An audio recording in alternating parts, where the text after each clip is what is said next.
Good morning सबको। सबका स्वागत है स्टडी आर्ट के चैनल पे। जैसा कि हम सीरीज जो शुरू किए हैं आर एस अग्रवाल के मैथ का, कल कुछ बेसिक बताए थे, आज भी कुछ हल्का बेसिक बताएंगे।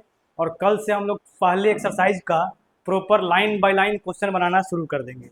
जितना भी हम पीछे कंसेप्ट बता रहे हैं ये सबका हम यूज करेंगे, इसलिए थोड़ा सोचे कि पहले हम कुछ कुछ बता देते हैं ताकि जब यूज करें तो आप कंफ्यूज ना हो कि कहाँ से यूज कर रहे हैं। ठीक है, तो आज उसका सेकंड क्लास है। आज हम लोग कल फार्मूला वगैरह देखे थे, आज भी कुछ फार्मूला वगैरह देखेंगे। तो आज के क्लास में सबसे पहले हम चलते हैं फार्मूला में। तो फार्मूला में हम सबसे पहले चलते हैं समानांतर श्रेणी। किसमें चलते हैं? समानांतर श्रेणी, है ना। चलते हैं हम लोग समानांतर श्रेणी में। ठीक है, समांतर श्रेणी आप सुने होंगे इस चैप्टर का नाम, समांतर श्रेणी। इस चैप्टर का नाम आप सुने होंगे मैथ में, जिसको कहा जाता है एपी। इसको क्या कहते हैं? एपी कहते हैं। ठीक है, इसको कहते हैं एपी। इसमें सीरीज की बात होता है। इसमें किसका बात होता है? श्रेणी की बात होता है, सीरीज की बात होता है। इसमें बात होता है किसका? श्रेणी की बात होता है और सीरीज की बात होता है। ठीक है, जैसा कि हम देखते हैं कि अगर हमारे पास कोई ऐसा सीरीज है 2, 4, 6, 8 और 10, है ना, ऐसा कोई सीरीज है। ठीक है, ऐसा कोई सीरीज हमारे पास, ऐसा कोई सीरीज है, तो कैसे पता करेंगे कि समांतर श्रेणी में है? तो उसके लिए हम क्या करते हैं कि इनके सीरीज का अंतर निकालते हैं। क्या निकालते हैं? अंतर निकालते हैं। इन दोनों के बीच का अंतर कितना है? 2। इन दोनों के बीच का अंतर कितना है? 2। इन दोनों के बीच का अंतर कितना है? 2। इन दोनों के बीच का अंतर कितना है? 2। यदि बीच का अंतर सबका समान हो, यदि बीच का अंतर सबका समान हो तो कहेंगे कि वो किसमें है? वो एपी में है। वो किसमें है? एपी में है ना। जो बीच का अंतर है, जो बीच का अंतर है वो क्या हो? सबका समान हो। बीच का अंतर क्या हो? समान हो। तो क्या कहेंगे कि यह एपी में है, यह एपी में है। ठीक है, तो ये सबके बीच का अंतर क्या है? समान है, जिसको कहते हैं समांतर। किसको क्या कहते हैं? ये कहते हैं इसको कि बीच का अंतर क्या है? समान है। ये सभी किस में है? ये सभी है एपी में। ये सभी किस में है? एपी में है। और इसको इसको इस एपी में कहते हैं कॉमन डिफरेंस। क्या कहते हैं इसको? कॉमन डिफरेंस कहते हैं इसको। क्या कहते हैं इसको? कॉमन डिफरेंस कहते हैं। और इसको डी से डिनोट करते हैं। इसको किससे डिनोट करते हैं? डी से डिनोट करते हैं। अब एपी में बहुत सारा बात आएगा। जैसे मान लीजिए कि इसी श्रेणी में हम ये अगर श्रेणी लेते हैं, जैसे हम ये श्रेणी ले लिए कि 2, ठीक है, 4, ये ले लिए 6, ये ले लिए 8, ये ले लिए 10, और ऐसे करके हम सीरीज एक लिख लिए।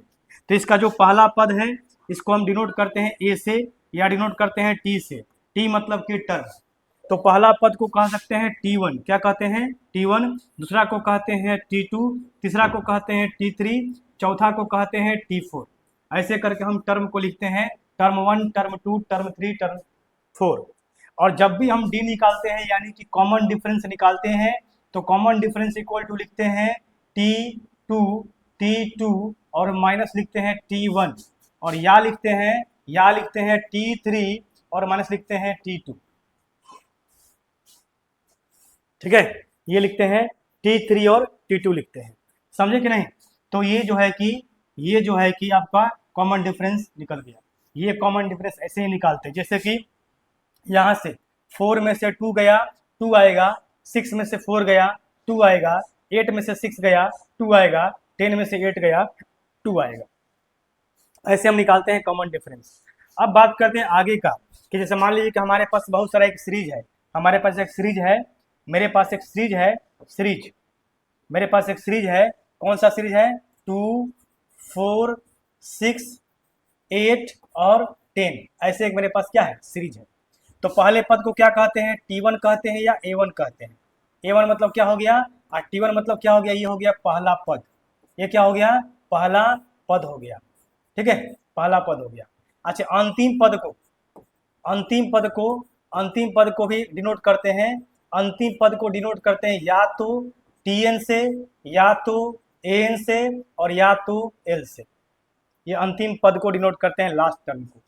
ठीक है। अच्छा, पदों की संख्या अगर बात करता है कि पदों की संख्या किसको डिनोट करते हैं, तो पदों की संख्या डिनोट करते हैं किससे?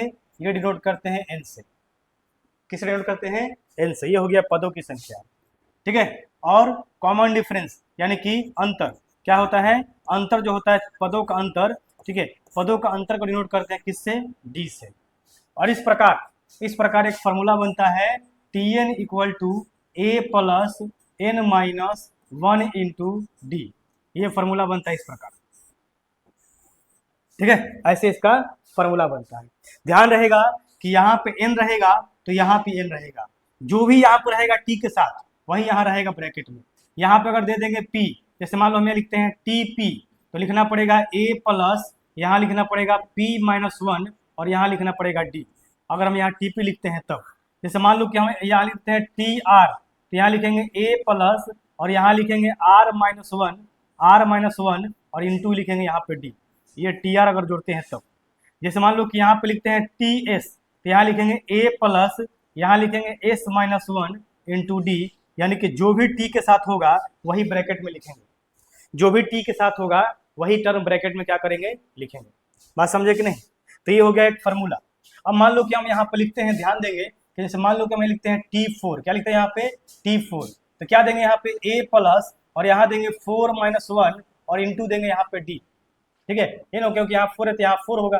अब T4 इक्वल टू निकल के कितना आएगा, तो A प्लस आएगा 3D, कितना आएगा निकल के 3D, A प्लस कितना आएगा 3D। उसी तरह जैसे मान लो कि हम यहाँ लिखते हैं T6, तो यहाँ लिखेंगे क्या A प्लस और यहाँ लिखेंगे 6 माइनस वन और यहाँ लिखेंगे D, यानी कि आएगा T6 निकल के ये आ जाएगा A प्लस और यहाँ पे होगा 5 और ये होगा D। अगर मान लो कि यहाँ लिखते हैं T3 और यहाँ पे लिखेंगे तब A प्लस, यहाँ लिखेंगे 3 माइनस वन इंटू डी, यानी कि यहाँ लिखेंगे T3 equal to A plus और यहाँ लिखेंगे 2D। इस तरह से बनाते हैं टर्म। अब यहाँ पे आप गेस किए होंगे, क्या गेस किए होंगे कि T4 अगर दिया है तो A प्लस 3D आ रहा है, T6 दिया है तो A प्लस 5D आ रहा है, T3 दिया है तो A प्लस 2D आ रहा है। जितना पूछ रहा है टर्म उससे एक कम करके D में गुना कर देंगे तो निकल जाएगा। स्पष्ट है कि आप T5 अगर निकालिएगा तो ये आएगा A प्लस कितना 4D। स्पष्ट है कि आप T3 निकालिएगा तो आएगा कितना A प्लस कितना आएगा 2D। स्पष्ट है कि आप T2 निकालिएगा तो आएगा कितना A प्लस D। स्पष्ट है कि आप T9 निकालिएगा तो आएगा A प्लस 8D, ठीक है। अब मान लीजिए कि T10 निकालिएगा तो ये आएगा A प्लस 9D। ये मान लीजिए कि निकालिएगा T12 तो ये आ जाएगा A प्लस 11D।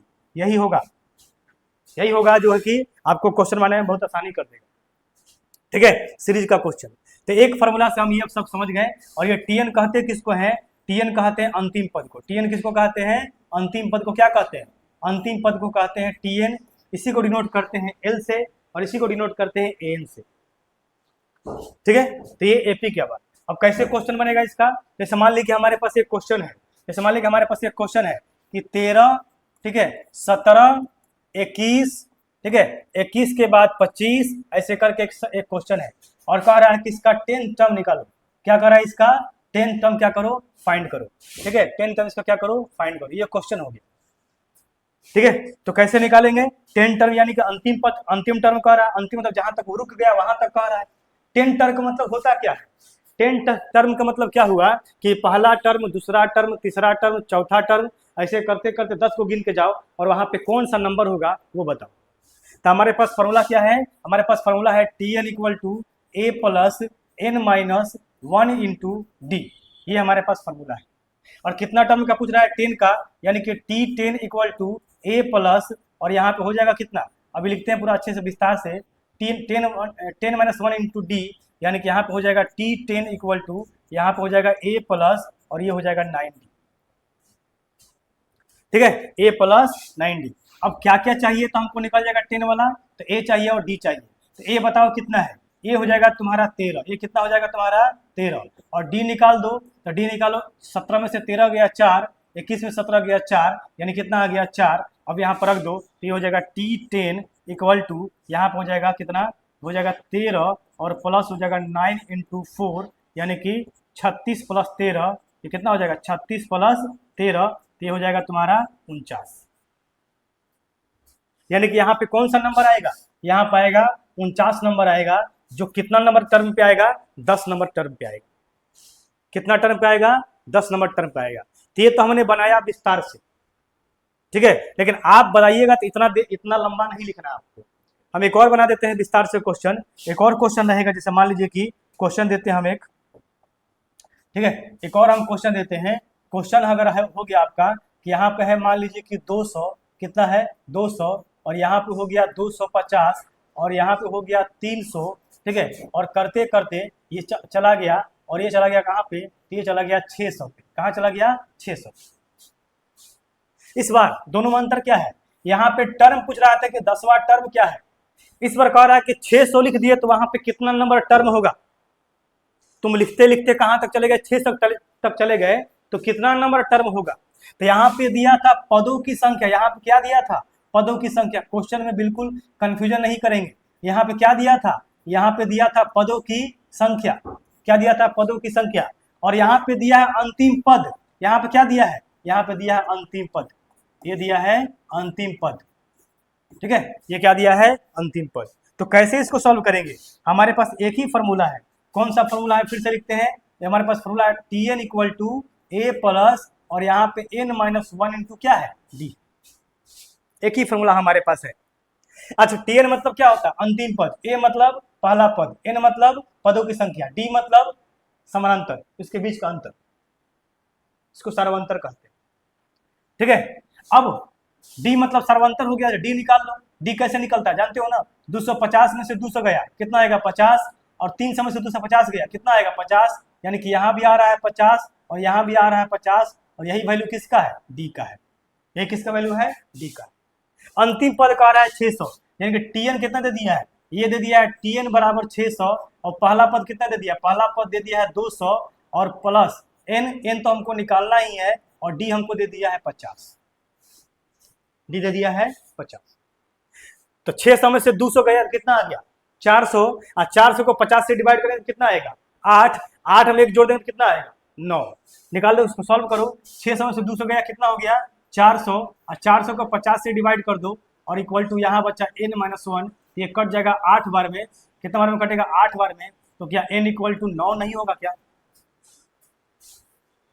कैसे आया ये n इक्वल टू 9, इसका मतलब क्या हुआ कि पहला पद, दूसरा पद, तीसरा पद करते करते 9वां जगह पे जाओगे तो वहां पर नंबर क्या आएगा 600 आएगा, वहां पर नंबर क्या आएगा 600 आएगा, ठीक है, कोई दिक्कत। एक और टाइप का क्वेश्चन क्या रहेगा इसमें, ये टाइप नंबर वाला, ये सीरीज का क्वेश्चन हो गया, ये सीरीज का क्वेश्चन हो गया। एक और टाइप का क्वेश्चन क्या रहेगा, हम देखते हैं, एक और टाइप क्वेश्चन देखते हैं। चलिए एक और क्वेश्चन देखते हैं।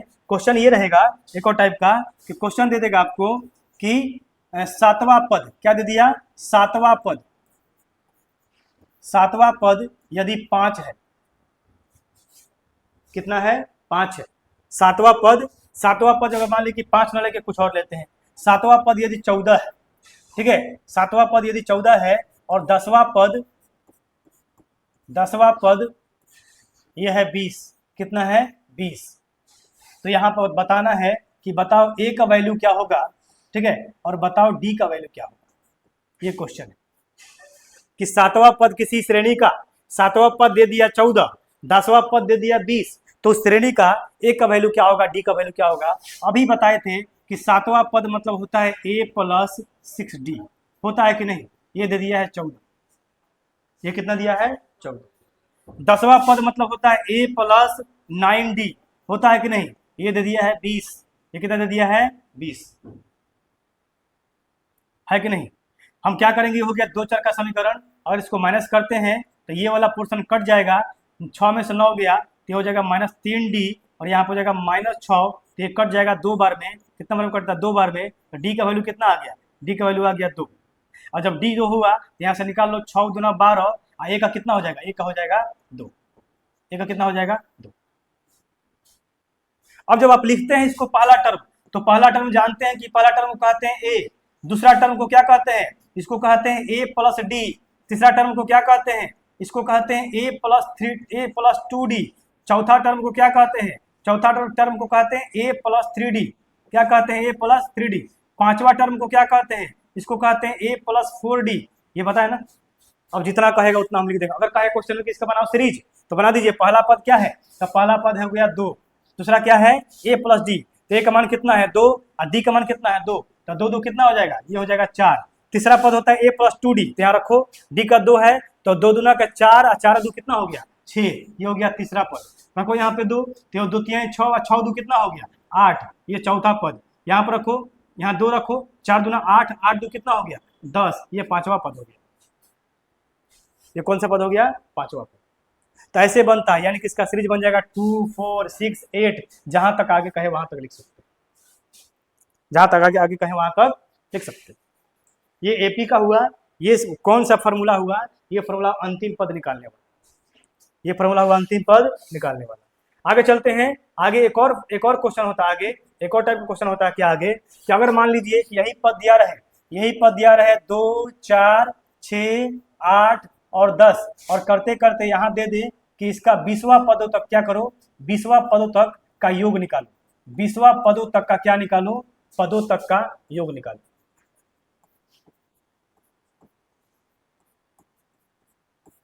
विश्व पद का योग निकालो। तो कैसे निकालेंगे, इसका अलग से फॉर्मूला आता है। इसका आता है फॉर्मूला SN बराबर, ये होता है n/2, और यहाँ पे होता है 2a, और यहाँ पे होता है n-1, और यहाँ पे होता है d। ये होता है इसका SN का फॉर्मूला। ये क्या होता है SN का फॉर्मूला। बाकी आप जानते हैं n कहते हैं किसको, पदों की संख्या को, a कहते हैं किसको, पहला पद को, n कहते हैं पदों की संख्या को, d कहते हैं सर्वंतर को, और SN कहते हैं किसको, पदों के योग को। किसको कहते हैं, पदों का। इसका एक और फॉर्मूला बन जाएगा, यहाँ पे लिखो n/2, ठीक है। यहाँ पे 2 गो a है ना, एक को अलग कर दो, a + a, और ये हो जाएगा n-1 इंटू ये क्या हो जाएगा d, ये लिख दिया ऐसा। अब देखो ध्यान से कि ये जो लिखे हैं, ये जो लिखे हैं होगा, ये जो लिखे हैं, ये देखो यहाँ पे हम इसको बताएं कि फॉर्मूला है, यहाँ पर हम इसको बताए हुए हैं कि ये फॉर्मूला है ना जी। a + n-1 इंटू डी किसका फॉर्मूला है, tn का फॉर्मूला। tn मतलब कि अंतिम पद का फॉर्मूला है। तो क्या उसके जगह पे ये बात हम नहीं रख सकते हैं क्या, इसके जगह पे रख सकते नहीं ये बात। तो यानी कि SN का एक और फॉर्मूला निकाल के आ जाएगा n/2, और यहाँ पे होगा a, और यहाँ पे क्या हो जाएगा tn लिखो, या कहीं कहीं n लिखा होता है, या कहीं कहीं an लिखा होता है, बात क्या है सब सेम। यानी कि SN का एक और फॉर्मूला हमारे पास निकल के आ गया, ये वाला, ये वाला। अब जो क्वेश्चन कह रहा है उस पर हम क्या कर देंगे, इसको सॉल्व कर देंगे। जो क्वेश्चन कह रहा है उसको सॉल्व कर देंगे। क्या कह रहा है, SN निकालने के लिए कह रहा है, तो रख दो SN = कितना हो जाएगा, पहला पद कितना है n, n कह रहा है 20 का, तो 20 बटा कितना हो जाएगा 2, और ये हो जाएगा पहला पद, यानी कि 2 गुने कितना हो जाएगा 2, ठीक है, और प्लस n माइनस n कितना है 20, तो 20 - 1 इंटू कितना हो जाएगा d, और d कितना है दिया है 2, इसी को सॉल्व कर देना है। ये कट जाएगा 10 बार में, ठीक है, तो यहाँ पर आएगा 10, और ये हो जाएगा 4, ये हो जाएगा 19, 19 दूना 38, 38 4 42, 38 4 42, तो यहाँ हो जाएगा 42, यानी कि आ जाएगा टोटल मिला के 420। कितना आएगा 420।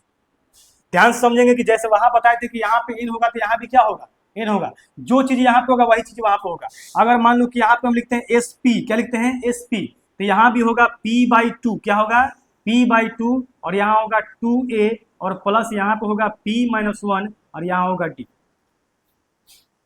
जो चीज यहाँ पे होगा वही यहाँ पे होगा, वही यहाँ पे होगा। अगर हम यहाँ लिखते हैं SR, तो यहाँ पे होगा R/2, ठीक है, और यहाँ पे होगा 2a, और यहाँ पे होगा R-1 इंटू d, ऐसे हो जाएगा। जैसे मान लो कि यहाँ पे हम लिखते हैं ST, तो यहाँ पे होगा T/2, यहाँ पे क्या होगा T/2, और यहाँ पे होगा 2a, और प्लस यहाँ पे होगा T-1, और इंटू क्या होगा d, ऐसे होगा। यानी कि इसका मतलब ये हुआ कि सर आप कह रहे हैं कि यहाँ पे अगर S4 होगा तो क्या यहाँ पे भी देंगे 4/2, और यहाँ पे देंगे 2a, और प्लस यहाँ पे देंगे 4-1 इंटू d, ऐसा करेंगे क्या, बिल्कुल करेंगे, ऐसा ही करेंगे, ठीक है। ये काट देंगे, 2 से कटा 2 बार में, यहाँ पे S4 का वैल्यू डायरेक्ट कितना निकलेगा 2 इंटू 2a, और प्लस 3d, ये निकलेगा S4 का वैल्यू। यानी कि अब आप समझ सकते हैं कि यहाँ से ये S4 का वैल्यू हो गया, यानी कि यहाँ से अगर हम S5 का वैल्यू पता करें तो ये हो जाएगा 5/2, और यहाँ हो जाएगा 2a, और प्लस कितना हो जाएगा 4d। बोलो हाँ या ना, बोलो ये हाँ या ना। यानी कि यहाँ से अगर ये 6 का वैल्यू निकालते हैं तो ये हो जाएगा 6/2, और यहाँ पे हो जाएगा 2a, और प्लस यहाँ पे हो जाएगा 5d। बोलो हाँ या ना। तो ये एपी का दो फार्मूला हुआ, दोनों फार्मूला आपको समझा दिए कैसे बने। ठीक है, इस पे अगर क्वेश्चन रहेगा तो वो कैसे बनेगा ये भी हमने समझा दिया, ये भी हमने समझा दिया। अब बात ये है कि अब आपके जब हम जैसे हम आपका किताब का क्वेश्चन शुरू करेंगे तो उसमें बहुत सारा क्वेश्चन ऐसा है जिसका स्क्वायर निकालना होगा, जिसका मल्टीप्लीकेशन निकालना होगा। तो स्क्वायर आपको कम से कम 30 तक याद रहेगा तो आपके क्वेश्चन की स्पीड में क्या होगा, बढ़ोतरी हो जाएगा। 1 से लेकर 30 तक अगर आपको स्क्वायर याद है तो आपके क्वेश्चन में क्या होगा, आपके हाथों में स्पीड आ जाएगा और आप और भी फास्ट क्वेश्चन बनाइएगा अगर आपको 1 से लेकर 30 तक स्क्वायर पता है तो। जिसमें से 1 का तो सबको पता है, 2 का सबको पता है कि 2 का स्क्वायर होता कितना है, ये होता है 4। 3 का स्क्वायर होता कितना है, ये होता है 9। 4 का स्क्वायर होता कितना है, ये होता है 16। 5 का स्क्वायर कितना होता है, तो ये होता है 25। 6 का स्क्वायर कितना होता है, तो ये होता है 36। 7 का स्क्वायर कितना होता है, तो ये होता है 49। 8 का स्क्वायर कितना होता है, तो ये होता है 64। और 9 का स्क्वायर होता है, ये होता है 81। ये सिंगल डिजिट का स्क्वायर हो गया। लेकिन जब आपका डिजिट डबल डिजिट का स्क्वायर रहेगा, जैसे मान लीजिए कि यहाँ पे रहेगा कि 32 का स्क्वायर कितना होगा, तो आप इसका एकदम सिंपल एक आसान तरीका बताते हैं कि 32 का स्क्वायर कैसा होगा। तो सबसे पहले इसकी इकाई प्लेस का स्क्वायर कीजिए। इकाई पे क्या है, 2 है, तो 2 का स्क्वायर कितना होता है, 4। फिर आपस में दोनों को गुना कर दीजिए, 3 दूना कितना हो गया, 6। इसको डबल कर दीजिए, 6 दूना कितना, 12। अगर कुछ बचा तो उसको जोड़िए, 12 कितना होगा, 2। फिर हाथ में कितना आएगा, 1। और अंतिम वाला का स्क्वायर कीजिए, 3 3 का स्क्वायर, 3 3 का 9 और एक कितना हो जाएगा, 10। यानी कि 32 का स्क्वायर कितना आएगा, 1024। फिर से एक बार देख लेते हैं। अगर मान लीजिए हमारे पास रहेगा 43 का स्क्वायर, किसका रहेगा, 43 का स्क्वायर। तो सबसे पहले 3 को क्या करेंगे, 3 का स्क्वायर करेंगे, ये हो जाएगा 9। फिर दोनों को आपस में गुना करेंगे, 4 3 12 और 12 को डबल कर देंगे, 12 दूना 24। हाथ में कुछ बचा है तो लिखेंगे तो ऐसे ही लिख देंगे, 24 का क्या लिखेंगे, 4। बच गया कितना, 2। अब इसका स्क्वायर करेंगे 4 का, तो 4 4 को 16 और 2 कितना हो गया, 18। ऐसे इसका स्क्वायर हम निकालेंगे। ठीक है, ऐसे इसका स्क्वायर हम निकालेंगे, तो ऐसे नंबर हो गया। जैसे 15 का स्क्वायर निकालना होगा तो 15 का स्क्वायर कितना होता है, तो ये होता है 225। ये कितना होता है, 225। अब समझिए कि वैसी कोई भी संख्या जिसके अंतिम में 5 हो, वैसी कोई भी संख्या जिसके अंतिम में 5 हो, इसका स्क्वायर निकालना बहुत ही आसान है। एकदम हलवा टाइप का इसका स्क्वायर है, आपको यादें नहीं करना पड़ेगा इसको स्क्वायर निकालने के लिए। अगर ऐसी कोई भी संख्या जिसके अंतिम में 5 हो, उसका स्क्वायर निकालने के लिए सबसे पहले तुम क्या करो कि लास्ट में लिखो यहाँ 25। ये सब में क्या होगा, सब में लास्ट में होगा 25। सब में लास्ट में क्या होगा, 25। सबके लास्ट में क्या होगा, 25। अब मान लो कि हमको निकालना है 15 का, हमको निकालना है 25 का, तो हमने लास्ट में क्या लिख दिया, 25। अब ये कितना संख्या है, 2 है, इससे 1 बढ़ा दो, कितना होगा, 3। और आपस में गुना कर दो, 1 बढ़ाएंगे तो कितना होगा, 3। और 3 दूना कितना हो गया, 6। इसका निकल गया, इसका स्क्वायर निकल गया। ये कितना है, 3। 1 बढ़ा दो, 4। 4 3 कितना हो गया, 12। इसका निकल गया। ये कितना है, 4। 1 बढ़ा दो, 5 हो जाएगा, तब 5 कितना हो गया, 20। इसका निकल गया। इसका ये है 5, 1 बढ़ा देंगे 6, तो 6 5 कितना हो जाएगा, 30। इसका निकल गया। यानी कि अगर आपको आपसे कहा जाएगा बताइए 75 का स्क्वायर क्या होगा, तो 75 का स्क्वायर आप तुरंत कहिएगा कि ये हो जाएगा 25। और लास्ट में इसको 1 बढ़ा देंगे, 7 से 8 करेंगे, और 8 7 कितना हो गया, 56। इसका स्क्वायर निकल गया। इसका स्क्वायर क्या हो गया, निकल गया। अगर आपको वैसी संख्या का स्क्वायर निकालना है, जैसे मान लीजिए जिसके जो सिर्फ 1 से बना हो, 11, ठीक है, 11, या ऐसी संख्या गुना निकालना है जिसमें 11 से गुना हो, वैसी संख्या गुना निकालना है जिसमें 11 से गुना हो, तो कैसे निकलेंगे। जैसे मान लीजिए कि हम यहाँ गुना करते हैं, 11 को गुना करते हैं किससे, 11 गुना करते हैं 20 से। किससे गुना करते हैं, 20 से गुना करते हैं। ये कितना आ जाएगा जी, ये आ जाएगा 11 दूना 22, यानी कि डबल 0। हम 11 गुना करते हैं किससे, 11 गुना करते हैं 21 से गुना करते हैं। किससे गुना करते हैं, 21 से गुना करते हैं। तो गुना करिए 11 में 21 से। 11वां क्वेश्चन पूछेगा आपके क्वेश्चन में देंगे, ये क्वेश्चन है यार सर अग्रवाल में। 11 से गुना करें 21 में, 11 एकम 11, 11 दूना 22, और 22 आ 2, 22 से कितना हो गया, 23। इसको डायरेक्ट कैसे निकालते हैं, अगर आपको कहीं भी मिले कोई भी संख्या को 11 से गुना करने के लिए, कोई भी संख्या को 11 से गुना करने के लिए मिले, तो आपको कुछ नहीं करना है, बहुत ही आसान तरीका है। जैसे मान लीजिए कि आपको हम यहाँ देते हैं गुना करने के लिए, कि हम यहाँ देते हैं आपको गुना करने के लिए कि लीजिए ये 11 से गुना कीजिए किसमें, 11 से गुना कीजिए किसमें, तो गुना कीजिए इसमें 42 से। गुना करना कोई भारी बात नहीं, लेकिन फास्ट गुना कैसे करेंगे, तो आराम से आप क्या कीजिए कि जिस नंबर को गुना करना है उसको यहाँ लिखिए, थोड़ा बीच में गैप करके, थोड़ा सा बीच में जगह बना दीजिए, उसको लिख दीजिए। यहाँ पे क्या है 42, तो 42 को लिखेंगे थोड़ा सा बीच में गैप करके, लिख दिए 42 को बीच में गैप करके। अब इन दोनों को जोड़ दिए, 4 2 कितना हो गया, 6, आ गया आंसर। आंसर आ गया इसका 462 होगा। जैसे मान लीजिए कि 11 से गुना करना है किसको, 11 से गुना करना है मान लो कि 56 को, तो हम क्या करेंगे 56 को थोड़ा गैप करके लिखेंगे बीच में जगह छोड़ के और दोनों को जोड़ देंगे, 6 5 कितना हो गया 11, आ गया आंसर 5 1 1 6 इसका आंसर होगा। तो बहुत ही आसान तरीका है, अगर 11 से गुना करना आप चाहते हैं तो बहुत ही आसान तरीका है, यदि आप 11 से गुना करना चाहते हैं तो। अच्छा 11 का स्क्वायर करना चाहेंगे तब कैसे होगा, 11 की संख्या का स्क्वायर करना चाहेंगे तो कैसे होगा, मतलब सिर्फ एक की संख्या का स्क्वायर करना चाहेंगे तो ऐसे, सिर्फ एक वाली संख्या का स्क्वायर करना चाहेंगे तो ये कैसे होगा। तो आपको कुछ नहीं करना है, इसको गिनना है कितना है, इसको गिनना है कि ये कितना है, ये कितना है 1 2, तो यहाँ लिखिए 1 2, अब यहाँ से उल्टा गिनती लिखिए, 2 का उल्टा क्या होता है 1, ये आंसर होगा आपका, ये आपका क्या होगा आंसर होगा। इसको गिनिए कितना 1 2 3, ये कितना है 1 2 3, यहां से उल्टा लिखिए 2 1, आंसर आ गया आपका। इसको गुना कीजिए, इसको गुना कीजिए कितना 1 2 3 4, यहां से उल्टा लिखिए 3 2 1, ये इसका आंसर आ गया। तो ये गुना आप जितना फास्ट कर सकते हैं आपका क्वेश्चन उतना फास्ट बनेगा। कल से हम लोग शुरू करेंगे इसका एकदम लाइन बाय लाइन क्वेश्चन, और शुरुआत से ही क्वेश्चन सिर्फ गुना ही है, शुरुआत से ही सिर्फ गुना ही है। बहुत ऐसा क्वेश्चन का कंसेप्ट हो सकता है हम क्वेश्चन में ही बता दे, कुछ ट्रिक कुछ तरीका। अब हम लोग कल से प्रॉपर तरीका से क्वेश्चन शुरू कर देंगे, एक से क्वेश्चन शुरू करेंगे। पहला चैप्टर का पहला क्वेश्चन, एक दिन में टारगेट रहेगा कम से कम 20 से 30 क्वेश्चन बनाने का। आपके पास यदि बुक है तो बुक ले लीजिए, और नहीं है बुक है तो आप रखिए सामने, नहीं है तो ले लीजिए, क्योंकि कल से हम लोग बुक बनाना शुरू कर देंगे। और आर एस अग्रवाल का हम बता दिए आपको, आर एस अग्रवाल का पूरा मैथ हम खत्म करवाएंगे, पूरा मैथ हम आर एस अग्रवाल का क्या करेंगे खत्म करवाएंगे, पूरा एकदम लाइन से हर एक चैप्टर। ठीक है, तो मिलते हैं कल क्वेश्चन के साथ, नंबर सिस्टम का क्वेश्चन के साथ, तब तक के लिए धन्यवाद।